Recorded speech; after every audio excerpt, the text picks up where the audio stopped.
Hi, Blair McCaney here. A little bit of background.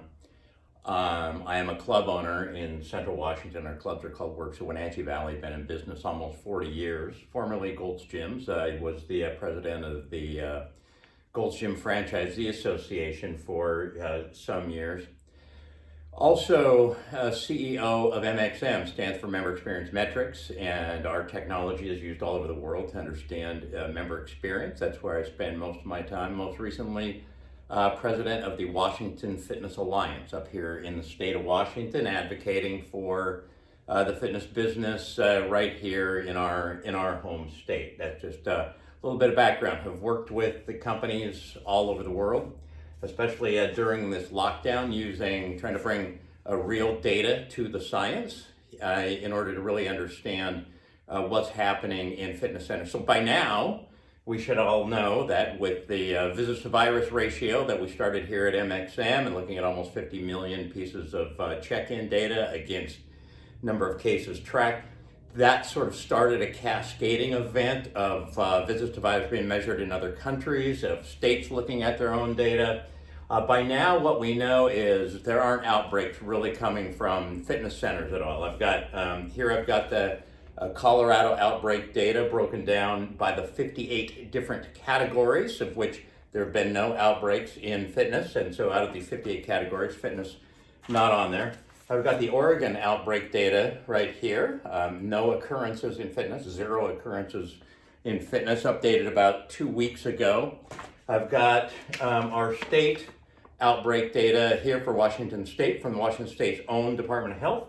No outbreaks in fitness, and most recently dated November 23rd, I've got the very detailed King County, City of Seattle outbreak data.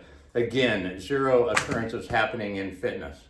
So what we should be asking then is, why aren't they happening in fitness? So I'm going to give you the top 10 reasons why we're not seeing outbreaks in fitness. Okay, at number 10, we have the business model. Yes, the business model. We are the original recurring revenue subscription-based business. That means the only people that can utilize our business are those that we've already sold to, people that are actually members. So what happens in that type of a business is keeping those customers is far more important than just getting new customers. You gotta satisfy your membership base. So if that membership base is scared about something, you respond, and you respond rapidly.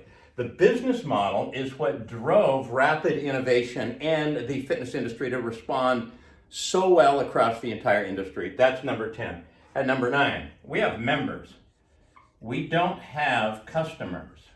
So in order to actually utilize our facilities, you have to go through our business model and become a member. When you become a member, you sign an agreement. Because you're signing an agreement, that allows us to have you have a pledge, a new pledge. And gyms, all gyms did new pledges about what the new behaviors will be in this COVID-19 world. It allows you to really get people to sign off and say, yep, I agree to this behavior in order to be a member. It also says if people misbehave, you can remove membership and then those people can't come in. So business model and members. Next is Checkin Systems. Because we have members, we have to make sure they're a member when they come and check in.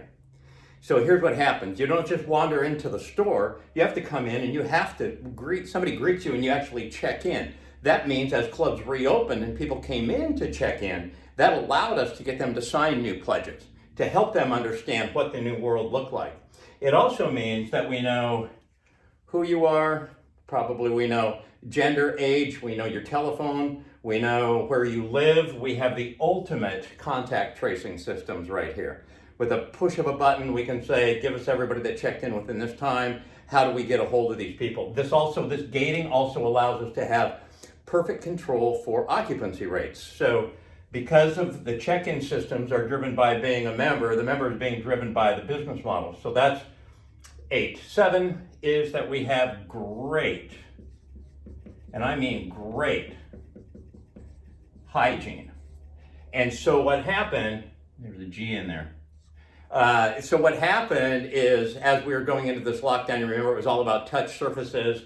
gyms responded incredibly well. It's always been bad to not clean up after yourself in the gym, but now what we're saying is, and we've seen maybe 300,000 pieces of feedback of people saying, I love the new hygiene, I feel incredibly safe in here, because we have incredible hygiene systems that we are able to implement and make sure that people do it because of our business model, the fact that we have members and we have a check-in system that gets them to commit to the new pledge, of which the great hygiene is part of that. That's number 7. At number 6, we have single person, one person check-ins.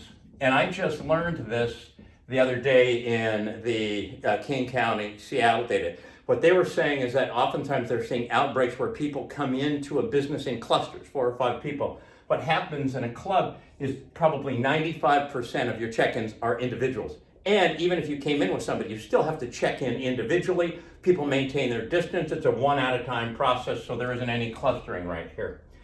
At number 5, equipment. Equipment and equipment spacing. Equipment is designed to be used by one person. We know exactly where to put them to keep them distance. We know how long people are going to be on certain pieces of equipment. We know which way you're going to face.